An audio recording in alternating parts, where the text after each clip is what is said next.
always happens. Yeah. That's what you call Murphy's Law, right? Right, but that's like part of learning it, right? It's Right, right. But 350 episodes, Sam. No, but we have, actually, to be fair to all our directors and our crew, they have pushed us to do 3 most of the times. Mm-hmm.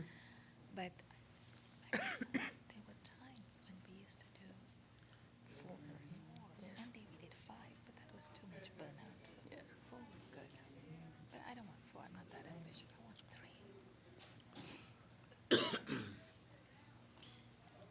That's 350 today. Good.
Welcome to Yogaxpress, your virtual stretch clinic that helps you move the body to still the mind. My name is Banu Suresh. I'm your host for today. Today we have a little surprise for you. After quite some time, after dropping off from our radar, we have an amazing, amazing special guest. We have yoga teacher and trainer and musician Ambyr D'Amato. I will reintroduce Ambyr in just a moment. Before we do that, I'd like to also let our viewers know that Yogaxpress airs Monday through Friday on Time Warner 57, RCN 84 and FiOS 35 at 1:30 in the afternoon Eastern Standard Time. We have a website, yogaxpress.com, www.yogaxpress.com. I'd also like to acknowledge our crew, Josian Hurd, our director, and Carol Lewis on camera. Thank you so much for being there when we needed you most. To my immediate right, we have Ron Thomas. You will see Ron in just a moment on our screen. Ron is a producer here at Manhattan Neighborhood Network, which is where we film these episodes. Ron, you have a weekly show that airs every Thursday. Big Talk, yeah. 1 Called hour. Big Talk. Okay, what channel? 56, 1 hour talk show. And please don't feel you're repeating yourself because we have new viewers every day. So even though it seems like we're asking you about the same thing, I know your themes are always new. So what's your latest theme? Mortgage fraud is what we did last week. Wow, mortgage fraud. I'm sure you had a lot to say about that. I had an expert come in and talk about it. Lovely. And did you have a call-in show, right? Were there a lot of calls? Lots of calls, yeah. Fantastic. I guess everyone who has had some kind of negative experience with the banks. I better not say too much about banks. My husband works with one. But yeah, I hope it was good. It must have been very exciting. You know what? I need to come on your show one of these days. You should. I appreciate you coming back, Ron. You've been amazing in spite of your injured knee. It was the left knee? The right knee that you'd hurt? Bicycle in spite of an accident, injured knee in a bicycle accident, you said? You've been coming back, so I hope you find some relief. In fact, talking about knee injury, that's exactly why Ambyr D'Amato is here. We had a knee expert today.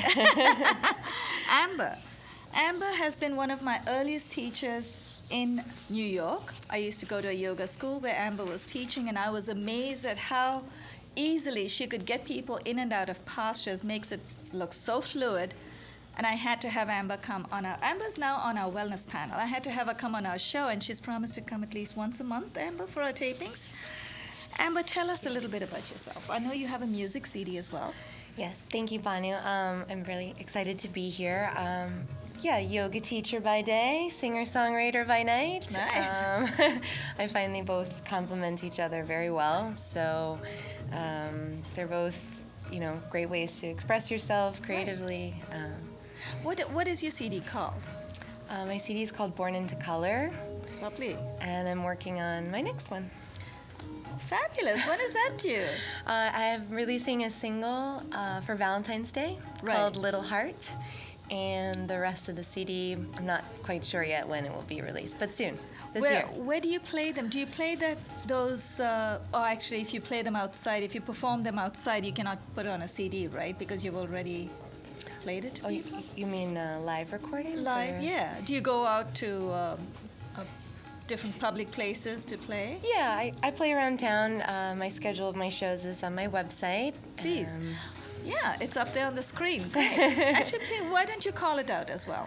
Okay, it's www.ambyrdamato.com. That's my name, Amber with a Y. So thank you. So, yeah, feel free. Look up Amber. She's got a website as well as email. So once you look her up, you'll want to know more about her. Feel free to write to her directly. Amber D'Amato, one of the most three amazing teachers that I've met in New York. I know there are plenty out there, but I was so impressed I had to have her. So I would like to share Amber. Amber, what do you have planned for us today? I would like to talk about safety in class today. Oh, we need that. We definitely need that. It's an issue that keeps coming up, and I have people always asking me about how to prevent injury, both teachers asking how to prevent injuries and students asking how to move forward with current injuries, what kind of practice can they keep, things like that. So I'd love to talk about that today. Yeah, it's so important, isn't it, Ron? I know that you and I, when we go into stretches with other people on the mat, we make our own adaptations because, we cannot be competing, and in yoga we try not to compete with anybody, but you know that everyone's body has its own limitations. When you talk about safety, sometimes it's so nice to know that if we're safe, if we learn some safe techniques from you, we can actually get deeper into the postures just by being safe eventually and not hurt ourselves. That's true. So Amber, we're all yours.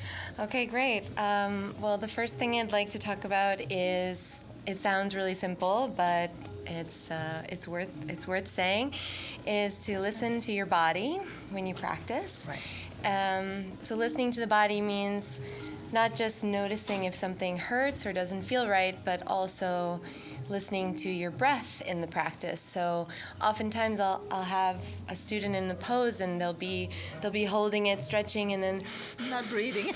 and their breath gets really quick, and it's hard for them to breathe. So even just listening to how rapid the breath is coming is sometimes a sign that maybe you need to just back off the pose a little bit, even just a couple of inches or a millimeter, just to go back and catch your breath again.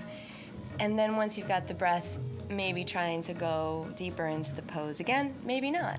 So Not the same day anyway. right, not the same thing. So listening to the body, again, sounds silly, but it's very true. And also listening to the teacher. If the teacher says, people with knee injuries, for instance, shouldn't do this, then pay attention. That's right. And also, I think that some teachers that are out there are more skilled than others, and so if the teacher tells you to do something and it's not right for you, then that would be a case where you don't have to listen to the teacher. It's assumed that you do Right. it as far as the body. Right, so you would always listen to your body first. We definitely want to listen to the teacher unless something just doesn't feel right for you. Right. In which case, just call the teacher over and say, I don't think this works for me. Can you show me something else? Very sensible, yeah. I'm curious about something. Sure. I didn't mean to interrupt No. your flow, but do yoga teachers have insurance? Some do. You can actually get insurance? Yep, you can get insurance. Wow.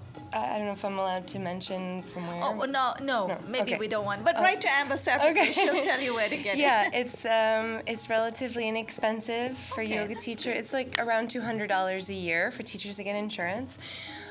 Some teachers are insured. Right. Most of the time, when you're hired by a studio or a gym, you're covered under the general umbrella of their insurance, and Right. that's because if you're hired by them, then they trust you to teach a safe class, and sometimes things happen. Right. In general, teachers are not going to hurt somebody in one class. Sometimes injuries happen through An extended experience. through a repetitive action of something that maybe is not right for your body. Right. So So it's so important. Yes. Today's episode, absolutely vital. definitely.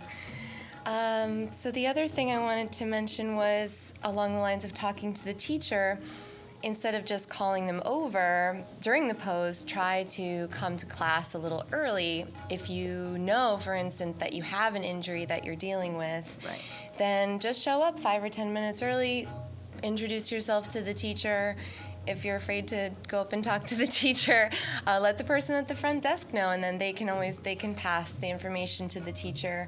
But most of us are not scary, so it's relatively easy to talk to, and usually very friendly. And you can just let the teacher know that, sometimes your wrist hurts in downward facing dog. Right. Maybe they have a suggestion for you, or if they don't have a suggestion, they'll keep their eye on you to see if you're in any pain, if they can help you, or they can just say, don't do this pose, just skip this pose. Right. And that's okay. If you skip one pose, you're missing like 100th of the class. You're not going to miss the whole class, so it's okay to always talk to the teacher. We are ready for you. Should I keep going? No, we are ready for you. You can take us through some of the postures and teach us the safe ways. Oh, sure, to get into sure. it. Of course. Yeah, there's just one more thing I want to say Sure, about of safety, course. and that'll relate to what we're doing today, which is to use props. So props are there, they're your friend. It doesn't mean that you're inflexible if you're using a prop. It doesn't mean that you're dumb. It just means that that specific prop works better for the shape of your bones or for your body's alignment. So always use props to help you, especially if you're dealing with injuries, or if you're a beginner student and you want to prevent injuries.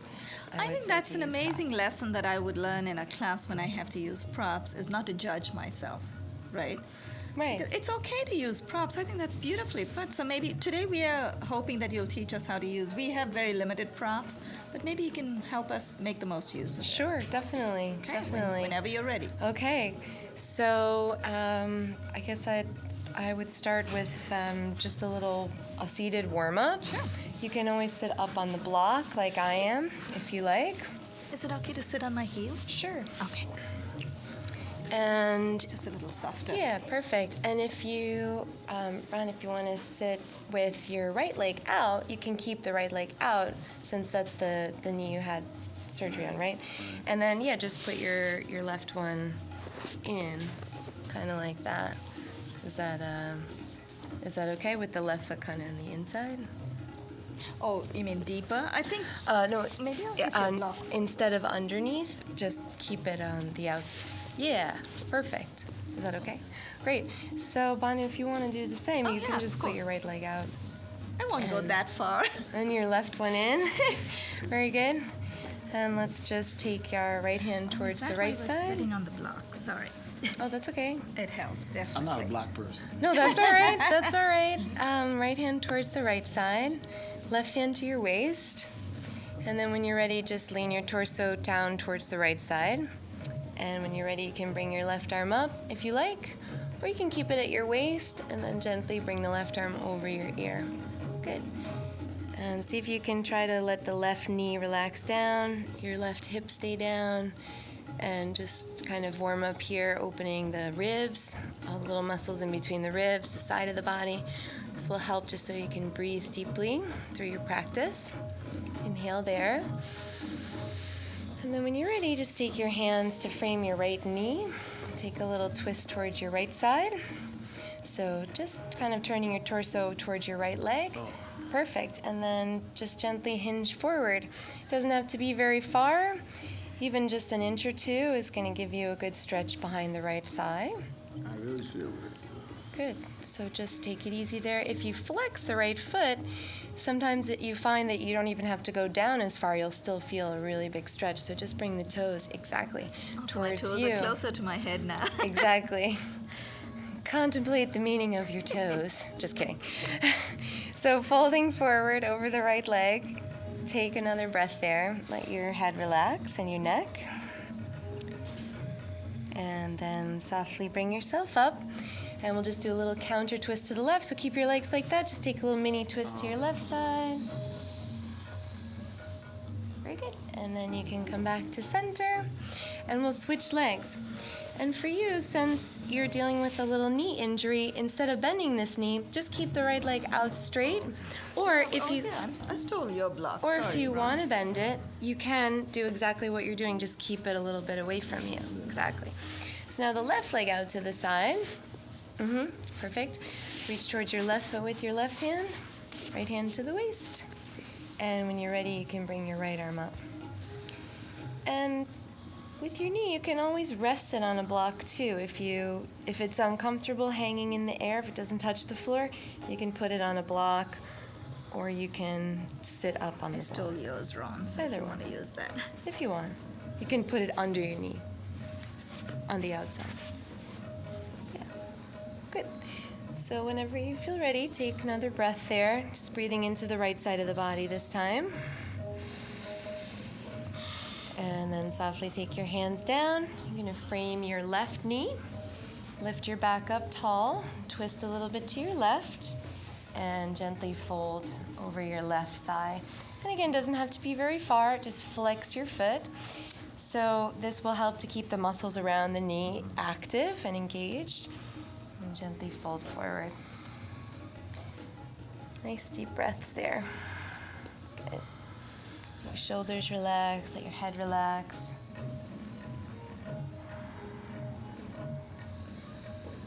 When you feel ready, gently bring yourself up.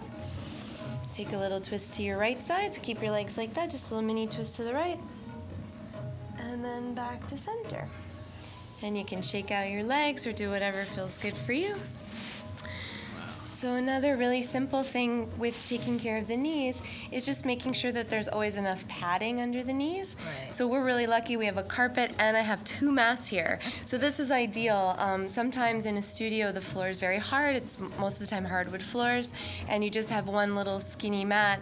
And sometimes that's enough just to feel discomfort in the knees. So sometimes using a blanket or a pillow under the knees, or just doubling your mat, taking 2 mats, is enough to take a little bit of the pressure off the knees. So do you feel comfortable kneeling on your knee, or not No. really? Not really. Okay, so we'll skip that. Let's go ahead and take the soles of the feet together and the knees out to the sides. This is another one where if you like to support the knee, you can put blocks under either side. It's really up to you. If you don't feel any pulling in the knee, then you don't have to put the block. But if you feel any kind of pulling, you just let it rest there so that there's no weight going into the knee, and instead you get all the good benefits of the circulation going into the lower body. So you can hold about 2 hands of space from your sit bones to your heels, so the feet are a little bit away from you. Yep, hold on to your ankles or your shins. You can lift your back up tall as you inhale, and then as you exhale, bend the elbows a little bit to the sides and just hinge forward over the legs and folding forward. You can let yourself relax. Again, don't worry about going very far. More important is that you can breathe, that the knees feel happy, your lower back feels happy.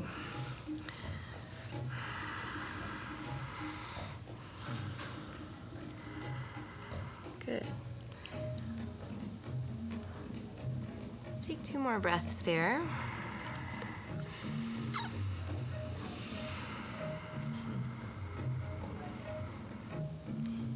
And when you're finished with your 2 breaths, you can come up and just shake out your legs. So another thing I want to talk about is child's pose. Along the lines of safety, I usually just tell my students to rest if they get tired, but sometimes a pose like child's pose, which is a resting pose, is uncomfortable if you have knee injuries. So an appropriate resting pose besides child's pose would be to just sit with that leg out so the knee's happy. You could sit and just observe the class.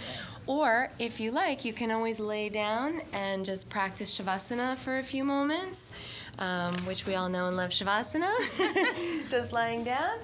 or even with the knees bent is totally an acceptable way to relax. Yeah, to relax instead of doing something like child's pose. Because in child's pose we have a little bit of rotation happening in the knee and a little pressure from the body. Right, yes. So we would want to be very nice to the knees. Do that. Exactly. He's a good student. So instead of doing the child's pose, you could always do something else. Okay.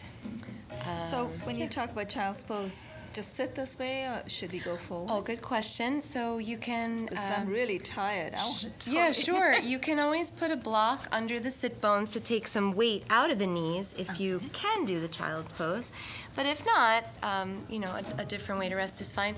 Just work on crawling your hands in front, the knees about as wide as the mat. That feels good. The big toes touching and the arms way out in front, and just let yourself relax there. So are the elbows on the floor? The elbows can should it be- relax, or you can let your head relax, and the elbows may or may not touch. Does it feel okay for your knee? This feels all right. Okay. Oh, he's doing okay. That's Yeah. right. Sure. Nice. Puppy dog pose. Great. Is that what it's called? Yeah, it's like in between child's pose and downward dog. Oh, this feels really good. Whenever We might you go to feel sleep ready, on you. whenever you feel ready, bring yourself gently up, and you can sit however you feel comfortable for your knees. Let's see.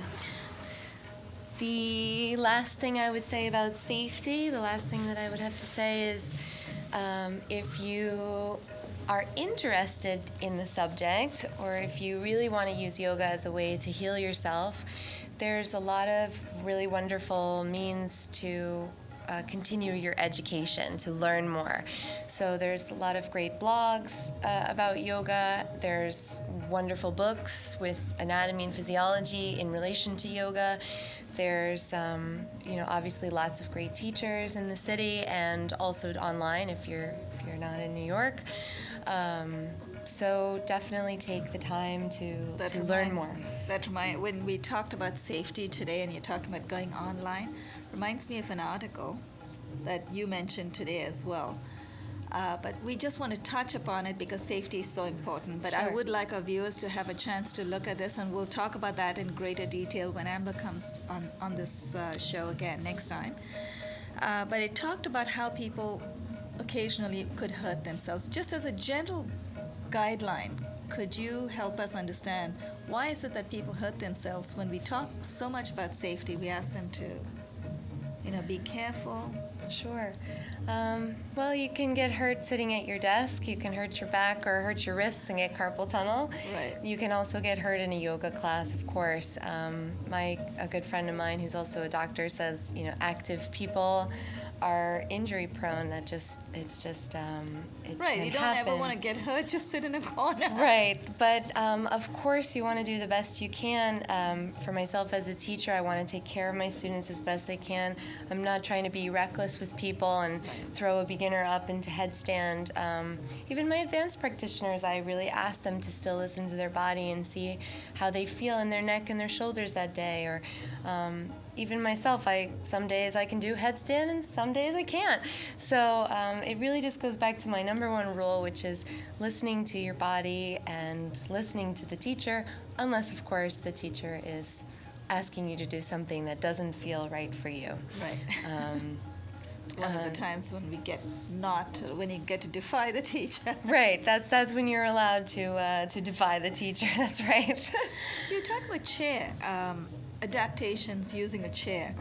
Some of the standing postures, and I think we have about 5 minutes left, so maybe if you can take us through some safe standing postures using a chair. Are there safe postures? Oh, sure. Yeah, it's standing or too, seated that's fine. postures. Maybe in tomorrow's episode we could do some standing postures. You can help us Sure. understand how we can be safe. Yeah, and the chair is also good for if you have a knee injury. Sometimes it's not practical to sit on the floor, so you can take a lot of the seated poses and do them in a chair. And that way the knees are in a good form, the back is safe, it's lifted. There's less pressure on the knees sitting in Ron, a chair. you have questions for Amber? I wore my amber-colored jersey. I love it. No, I know injuries are inevitable. They're always going to happen. So Yeah, injuries. you got to learn how to deal That's with right. it. And she made a good point too. She said if you're going to be active, you're going to hurt yourself. Yeah. So you just have to be Occasionally. occasionally. Yeah. Hopefully it won't be all Every the time. athlete gets injured. Right. Right. So how about breathing? Are there any tips that you'd like to share with us as far as breathing is concerned? Sure. I think always watch your breath and listen to your breath. A lot of times people ask me in class, do I have to inhale when you say inhale? And in general, my answer is no. It's merely a suggestion to remind you to continue breathing. A lot of times we get caught up in right, left, and my hand and my foot and my ear, and we forget to breathe. So oftentimes when the teacher is saying inhale or exhale, it's just a suggestion to remind you to continue breathing. Right. There's certain exceptions where when you're coming out of a pose, you might want to listen to the teacher's guideline with the breath just to make sure that you're, again, safe. But most of the time, it's just a suggestion to have you continue with your breath so that we don't hold the breath and Right. instead we continue. You're right, because I tend to in fact, I did that more often than I do now. Now I'm more aware, but in the beginning, when I first started practicing, there were some postures that I felt I could get deeper. So I would try a little harder, probably trying to impress my yoga teachers, but I would try a little harder, but then I found I couldn't breathe. You know the posture where we would twist around, the one that you love so much, we all Yeah. like that? That one sometimes I find it's really hard to breathe. Ardha Matsendra, when we do the twists. So I'm just wondering, but it feels amazing when we get out of it, we feel great. Right. So is there something that we should be doing? I mean, especially in twists, because we're depriving ourselves of some oxygen in the upper and lower regions. Sure. Twists are kind of the exception to the rule because you're compressing the organs to squeeze them and massage them, Right. and it helps to eventually bring more blood flow to the area. So it helps to bring more circulation to your intervertebral discs, and also squeezes and massages your organs. So It's worth it to suffer a little bit. yeah, I mean, I it like doesn't the mean twist. it doesn't mean you should be holding your breath, but it's natural to feel a little tightness Constricted there. at that time. Yeah.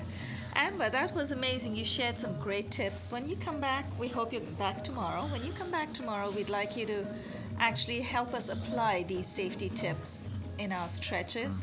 And depending, the studios are a little extra cold today. I have no reason why. Hopefully tomorrow, I have no idea why, but maybe tomorrow it'll feel a little better. I think that's we why the have a computers couple of didn't minutes. Well, I don't know. I think they're just extra cold because of the equipment, right? Yeah.